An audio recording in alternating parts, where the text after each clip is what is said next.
Hey everybody, Jillian here for Illustrated Faith, and I want to wish you a very happy new year. I hope you guys had a wonderful, safe time celebrating. Today I'm going to jump right in with the Bible journaling process video in the Illustrating Bible using the Mess to Message devotional kit that's new from Illustrated Faith. So here's a quick peek at what comes in the kit. Got some really pretty watercolor stickers, alpha stamps, the devotional booklet, some cards that I'm going to feature on my page today, and then I also pulled in some floral die cut pieces and one of the Worship Girls stamps. I think she's Ginger. I'm going to be working in the first session, which is titled Mighty, all about Rahab in Joshua chapter 2. I'm going to go ahead and prep everything that I plan to use here and then get started. Now that I know which 3 elements that I plan to use, I want to get a rough idea of where they're going to live on my page, and then we'll get started with the paint portion of it. So I think this is how it's going to go. I've got the From Where I Stand floral die cut pieces left over.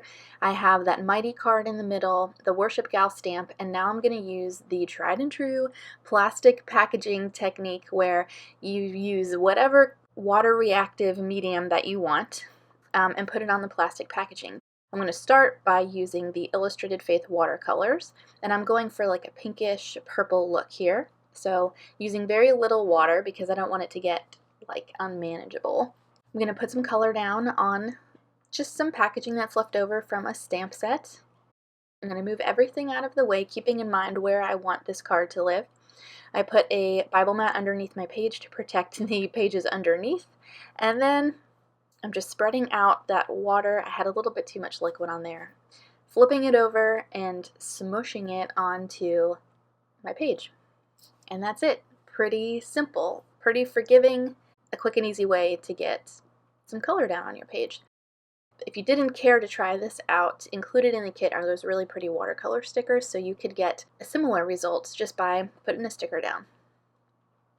I want to layer up some color here. I want the purple to be a little bit darker, peeking through the die cut in between the letters that spell out the word mighty. So I grabbed my heat tool and I'm going to help speed up that drying process and then go in with another layer of color. So you saw that I started with the Illustrated Faith watercolors, and then I used some distress inks. That's another option. If you had those, you could use those.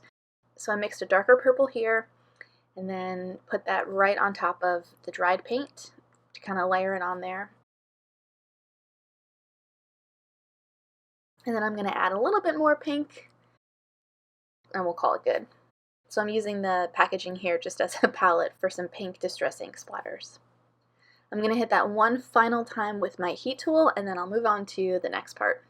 Using cards like this that have sentiments or images die cut from the center, I like to pop them up with dimensional foam adhesive. So there's a little bit of shadow peeking underneath those letters. I really like that look. Here I'm realizing this is a lot to put on the page. These are 3 rather large elements that I want to use, but I want to make all of them work. So now that I put the foam adhesive on the back, of course, lots of reworking in this video, I decided that I wanted to cut down the card. I didn't need all of this space around the word mighty. So I just took my scissors freehand and cut that. I wasn't going to bother trying to get the rounded corners. That would have been disastrous. So just cut some straight lines, and I'm going to use those scraps at the end of the video. So now I'm going to trim down my foam adhesive and place that back on the back side of the card. If you don't have foam adhesive, I've also heard that bunched up washi tape works well for this too if you want to get that look. Before I go ahead and stick down that card, I want to stamp this girl on the bottom right corner of my page. So because I've never used her, I'm rubbing my hand all over the stamp so that the ink will adhere better to the stamp. And I'm using StazOn Jet Black ink, which is a permanent solvent ink, which is great for stamping on top of mixed media like this. I didn't plan to fit her entirely on the page. She's kind of hanging off of the edge, but I wanted to have enough space for my subtitle and some of my journaling. Alright, now we have enough room. So now I'll go ahead and peel off the sticker release paper from the back of the foam adhesive and get that guy down. So in her devotional, LaQuisha points us to Rahab's story, which is in Joshua 2, and she talks about how Rahab was turned from a mess to mighty. So I'm using the alpha stickers or the alpha stamps that were included with the kit to stamp out the rest of my title, which is going to say Mighty to Save. And instead of using the StazOn ink, I decided to bring in a little bit more color. That's going to be like the theme for the rest of the video. I'm using the Seedless Preserves Distress ink to stamp down these letters. I didn't think I had enough room to stamp down the word save before I ran into the stamp of the girl, so I decided to cut the florals and then put the top half above the card and then use a portion of the bottom half to kind of fill in that space there. And then I'll go ahead and continue to stamp the rest of my title.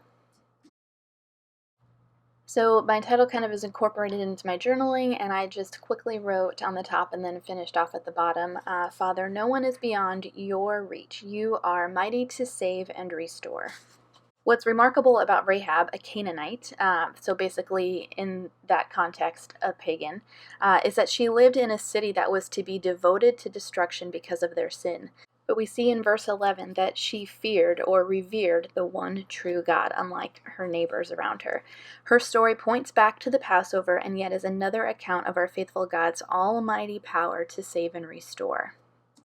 So at that time, considering her heritage, her location, and her occupation that she most likely had to resort to, she was an unlikely choice to be welcomed into the family of God.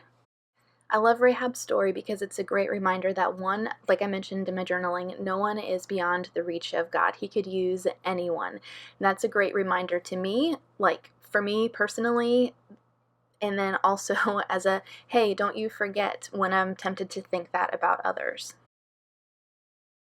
So then, like I mentioned, I want to get some more color on the page, so I decided to make a tab using this beautiful purple washi. So I just put 3 strips of washi on some scrap cardstock and ran that through my tab punch, and voila! I had a little piece of that floral that I had cut previously and layered that under my tab. I went back over to my typewriter and just ran that scrap cardstock through it, typed out the word mighty so that I could, have my little word fetty piece up top there. And then I grabbed my date stamp and I'm rolling it over to 2021 for the first time. And I'm going to go ahead and use this Studio Calico Mega Date Stamp to get my date down there. I'm looking at my page still and thinking, man, I just want to bring some more color to this. So I had, I think it's milled lavender. I had that Distress Oxide spray sitting on my desk and thought, okay, well maybe I will use this on the card. So on that scrap that I had cut down from the card, I just kind of swiped that on my finger to see how that would look, and I'm going to go for it. I'm not going to pick the card up and spray it or anything like that. Instead, I'm going to finger paint again. So I'm just taking the nozzle out of the bottle and then swiping that on my finger and then swiping that on the card. I didn't totally cover the card. I kind of like the little finger paint strokes that I was getting on there, so I ended up just putting it mostly everywhere, and it looks much better to me. So I've got some finished close-ups if you want to see how my project turned out. We would love to have you join us for Mess to Message. We've got the kit linked down in the video description below, along with the fun coordinating digital elements. I hope you guys have a wonderful rest of your week, and I'll see you soon.